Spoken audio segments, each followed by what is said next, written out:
Your hands went cold 3 seconds before your phone lit up with the message that redirected your entire week. You felt the shift in your chest before you consciously knew anything had changed, and you told yourself it was coincidence because the alternative means admitting something that doesn't fit into the neat little box of how reality is supposed to work. But here's what's actually happening. Right now, in this moment, there's a version of you that already exists further along your timeline, already living the life you're currently building, and that future self is actively trying to reach you. Not metaphorically, not symbolically, literally trying to transmit information backward through time to help you navigate the exact choice point you're standing in right now. I know how that sounds. Trust me, I know. But stay with me, because what I'm about to show you has nothing to do with manifestation fantasies or new age wishful thinking, and everything to do with how quantum mechanics actually operates when you stop limiting it to particles in laboratories and start recognizing that you, your consciousness, your timeline, your decisions are quantum systems too. The reason this matters right now, the reason you clicked on this video at this exact moment, is because you're in what physicists would call a superposition state. Multiple probable futures are simultaneously real, and the version of you that exists in your highest probability future is trying to collapse the wave function in a very specific direction. The pull you've been feeling, the strange knowing that keeps interrupting your logical mind, that's not intuition in the vague spiritual sense. That's quantum correlation across time. Let me tell you what they don't teach you in physics class. Einstein's relativity proved that simultaneity is relative, that there's no universal now that exists independently of the observer. Time is not a river flowing in one direction. It's more like a field where past, present, and future exist in relationship to each other, constantly informing each other, constantly entangled. And here's where it gets interesting. In 1978, a physicist named John Wheeler designed an experiment called the delayed choice experiment. What he discovered was that a decision made by an observer in the present could actually determine what happened to a photon in the past. Read that again. The present affected the past, not metaphorically. Measurably, the act of observation now changed what occurred then. The scientific community tried to contain this discovery, tried to limit it to photons and quantum weirdness that supposedly doesn't scale up to human experience. But that's a protection mechanism, because if observation can affect the past, then observation from the future can affect the present. Your future self observing their current reality is collapsing probability waves backward into your now. This is retrocausality, and it's not fringe science. It's an accepted interpretation of quantum mechanics that most people simply haven't been told about because the implications are too destabilizing to consensus reality. So here's what this means for you. That future version of yourself, the one who's already made the choices you're currently weighing, the one who already knows which path leads where, exists in the quantum field as a real probability pattern. And because consciousness operates non-locally, because your awareness isn't confined to this specific moment in space-time, that future self can and does send information backward. But here's the problem most people run into. They're not coherent enough to receive it. Your nervous system right now is probably running on survival mode most of the day. Sympathetic activation, cortisol spikes, the constant low-level threat response that modern life generates. And when your nervous system is in that state, you're locked into linear time perception. You're in reactivity mode, not receptivity mode. The bandwidth isn't there for cross-temporal information exchange. Think of it like this. If your present moment consciousness is a radio receiver, most people are stuck on AM frequency in the middle of a thunderstorm. There's too much static, too much interference, too much noise from survival brain activity. Your future self is broadcasting on a clear FM signal, but you can't tune in because your receiver is being overwhelmed by the chaos of chronic stress activation. This is why meditation traditions talk about stillness, why quantum physicists talk about coherence, why every genuine spiritual technology across cultures points toward the same thing.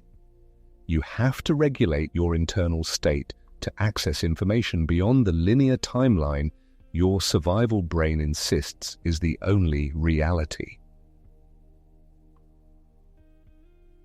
Now, let me show you what these transmissions actually look like, because you've been receiving them your whole life and misinterpreting them as something else. The first type is somatic. You feel it in your body before your mind has any logical reason to know. The sudden drop in your stomach when you're about to meet someone who'll change your trajectory. The inexplicable warmth in your chest when you think about a decision that terrifies your logical mind. The physical recoil from a situation that looks perfect on paper but feels wrong at a cellular level. Your future self knows the outcome. Your body is receiving the transmission. Your mind is arguing with it because it doesn't have the data yet. The second type is symbolic synchronicity, not the Instagram-friendly kind where you see 11:11 and assume the universe is winking at you. I'm talking about when the same symbol, the same phrase, the same image shows up in completely unrelated contexts within a compressed time frame. When a conversation with a stranger echoes the exact metaphor from your dream 2 nights ago, which connects to the article you randomly clicked on yesterday. Your future self can't send you a text message, but they can manipulate probability fields to create pattern recognition moments that get your attention. The third type is decision point clarity.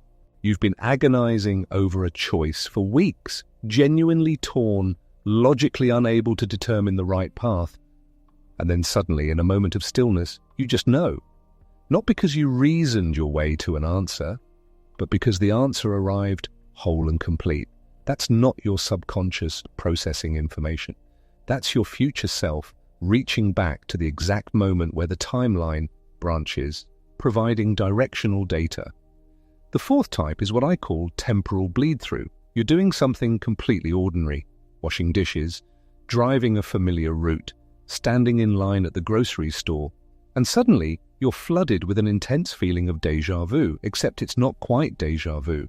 It's more like you're experiencing 2 time frames simultaneously.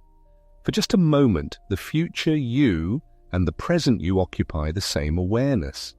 Most people shake it off as a weird brain glitch, but it's actually a moment of quantum coherence where your timeline briefly becomes transparent.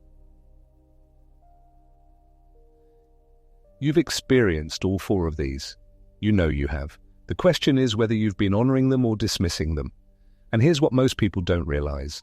Every time you dismiss one of these signals, every time you override the somatic hit with logic, every time you ignore the synchronicity as coincidence, every time you talk yourself out of the knowing that arrived without reasoning, you're actively choosing a lower probability timeline. You're saying no to the future self trying to guide you toward the highest expression of your path. Now, I'm not saying you should abandon logic and just follow every random impulse. That's not what this is. I'm saying there's a difference between impulses generated by unprocessed trauma and fear, which will feel chaotic and desperate, and transmissions from your future self, which will feel clear and calm and somehow inevitable, even if they're asking you to do something that scares you. The way you know the difference, trauma-based impulses create more contraction in your system. Future self-guidance creates expansion, even when it's uncomfortable. So, let's talk about how to actually open this channel intentionally, how to move from accidentally receiving fragments of information to actively establishing coherent communication with your future self. This isn't a meditation in the traditional sense, it's a coherence protocol, and it requires you to do something most people find extremely difficult in modern life. You have to get genuinely still while remaining alert, not drowsy, not dissociated, not spiritually bypassing into bliss states. Calm and present and available. Here's the practice. Find 7 minutes where you won't be interrupted. Sit or lie down in a position where your spine is supported, but you're not so comfortable that you'll drift into sleep. Close your eyes. And for the first 2 minutes, all you're going to do is breathe in a way that creates nervous system coherence. Breathe in for a count of 5, hold for a count of 5, breathe out for a count of 7. The extended exhale activates your parasympathetic nervous system and begins to shift you out of survival mode into a state where cross-temporal communication becomes possible. After 2 minutes of this breathing, you're going to shift your attention to your heart center, not your physical heart, the energetic center in the middle of your chest, and you're going to imagine breathing directly into and out of that space. Physicists have discovered that the heart generates an electromagnetic field that's 60 times stronger than the brain's field. When you focus attention there, you're literally creating a more powerful, coherent signal. As you breathe into your heart center, you're going to mentally ask a very specific question, not to the universe, not to God, not to your higher self in some abstract sense, but to your future self. The version of you that's already living 3 years, 5 years, 10 years from now. The you that already knows how the current situation resolves. The question is not, what should I do? That's too vague, too general. The question is, what do you need me to know right now? And then you're going to shut up and listen. Now, this is where most people fail. They ask the question and then immediately start thinking about possible answers, running through logical scenarios, trying to figure it out with their conscious mind. That's not listening. That's just your current self talking to itself. Real listening in this context means maintaining the coherent breathing pattern, staying focused in your heart center, and allowing information to arise without grasping for it. It might come as a feeling, it might come as a knowing, it might come as a visual symbol, it might come as a sentence that appears in your mind in a voice that sounds like yours, but carries a different quality of certainty. You're looking for the signal that feels clear and calm, even if the content is challenging. You're filtering out the noise that feels anxious or desperate, or like it's trying to convince you of something. Do this for the remaining 5 minutes. Just breathe, focus, ask, listen. Don't try to interpret what you receive in the moment. Don't judge it. Don't dismiss it. Just receive it and let it be. When the 7 minutes are up, open your eyes and immediately write down whatever came through, even if it seems random or unclear. Your logical mind will try to edit it in real time. Don't let it. Just document the raw transmission. Do this practice every day for 2 weeks, and you will start to notice something. The signals you receive during the practice will start showing up in your waking life as confirmations. The symbolic content from your coherence sessions will appear in your external reality, validating that you're not making this up, that there's genuine information exchange happening. And here's what happens over time. The more you practice this, the less you'll need the formal protocol. Your system will learn to recognize the frequency of future self-transmission. You'll start receiving clear guidance in the middle of your ordinary day. You'll know which email to respond to and which to delete. You'll know which conversation to have and which to avoid. You'll know when to say yes and when to protect your energy with a boundary. You'll stop second-guessing yourself constantly because you'll have developed a reliable internal compass that's being informed by a version of you that already knows the terrain ahead. Now, let me address the interference patterns because they're real and they will try to scramble this signal.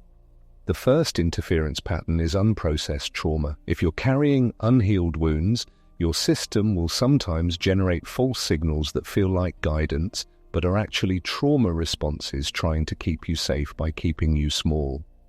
The way you identify these is by the quality of contraction they create.